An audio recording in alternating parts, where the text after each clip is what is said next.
4 वोटों से आगे चल रहे हैं। और मैं आपके पास आ रही हूँ, दिनेश शर्मा सीनियर लीडर हैं बीजेपी के, हमारे साथ में इस वक्त हैं। दिनेश जी, यूपी की सबसे पहले बात करूंगी, क्या ये उम्मीद थी कि यहाँ पर मुकाबला इतना दिलचस्प हो जाएगा? नहीं, देखिए अभी चुनाव परिणाम बहुत सारे आने बाकी हैं और 12 बजे के आसपास मैं समझता हूँ ये स्थिति क्लियर हो पाएगी। शुरुआती दौर है और कुछ जगह जो लीड हैं बहुत कम हैं, कांटे की टक्कर है कुछ सीटों पर है और उसमें हम हर हालत में बीजेपी लीड करेगी। मैं कह सकता हूँ कि अभी तक आपने देखा होगा ओवरऑल जो सिनेरियो पूरे भारतवर्ष का रहा है उसमें एनडीए कंफर्टेबल लीड के साथ में मेजॉरिटी की तरफ बढ़ी है और मैं यही समझता हूँ कि मोदी जी के नेतृत्व में केंद्र में सरकार बनेगी। लेकिन बड़ी सीटों की अगर बात करते हैं, स्मृति ईरानी की सीट की बात करते हैं, वहां पर देख रहे हैं कि स्मृति ईरानी काफी पीछे चल रही हैं, काफी ज्यादा मार्जिन है। दूसरी तरफ अगर फैजाबाद सीट की बात करते हैं, वहां पर भी देखा कि फाइट जबरदस्त है। मैं सर आपके पास वापस लौटूं, इस बीच एक बड़ी खबर ओडिशा विधानसभा चुनाव पर बड़ा अपडेट इस वक्त है।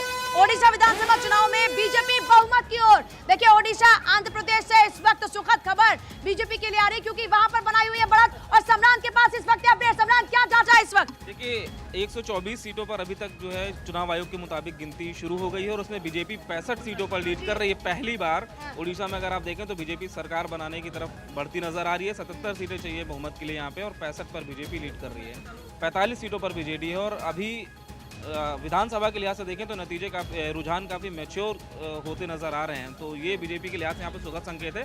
और स्टेट में भी अगर आप बात करें तो लोकसभा के लिहाज से भी यहाँ पे बीजेपी काफ़ी अच्छी बढ़त बनाती दिख रही है। ओडिशा आंध्रा में बड़ी अच्छी पकड़ इस वक्त बना ली है बीजेपी ने। विधानसभा चुनाव में अगर बात करते हैं, आंध्रा की बात करते हैं तो वहां पर गठबंधन में चुनाव लड़ा, वहां पर भी अच्छी खासी बढ़त इस वक्त है। दूसरी तरफ अगर बात करते हैं इधर लोकसभा सीटों की, तो उसमें भी लगातार इजाफा हो रहा है। लेकिन जिन राज्यों में उम्मीद थी कि बम्पर जीत होगी, वहां पर अभी ये देखने को मिल रहा है कि बहुत ज्यादा अभी सुखद तस्वीरें नहीं आ रही हैं। और क्योंकि देखिए, जिस तरीके से राम मंदिर का निर्माण हुआ, राम मंदिर में प्राण प्रतिष्ठा, इसके अलावा यूपी की लॉ एंड ऑर्डर जो व्यवस्था है वो एक बहुत बड़ा मुद्दा रही। पिछले विधानसभा चुनाव में आपको याद होगा कि समाजवादी पार्टी ने बढ़त तो बनाई, 10% का इजाफा वोट परसेंट में हुआ। लेकिन दूसरी तरफ हम बात कर रहे हैं कि इस बार ये मुकाबला बड़ा दिलचस्प हो गया। दिनेश जी लगातार बने हैं। दिनेश जी, अभी ओडिशा में बड़ी अच्छी खबर आ रही है, आंध्रा में बड़ी अच्छी खबर आ रही है।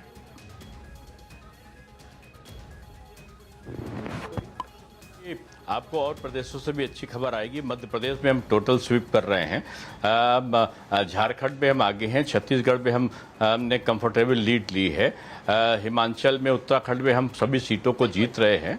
तो अभी उत्तर प्रदेश में भी हम लगातार आगे चल रहे हैं। तो धीरे धीरे ये तस्वीर 1 घंटे के बाद क्लियर होगी और आप देखेंगे कि मोदी जी के नेतृत्व में तीसरी बार बड़ी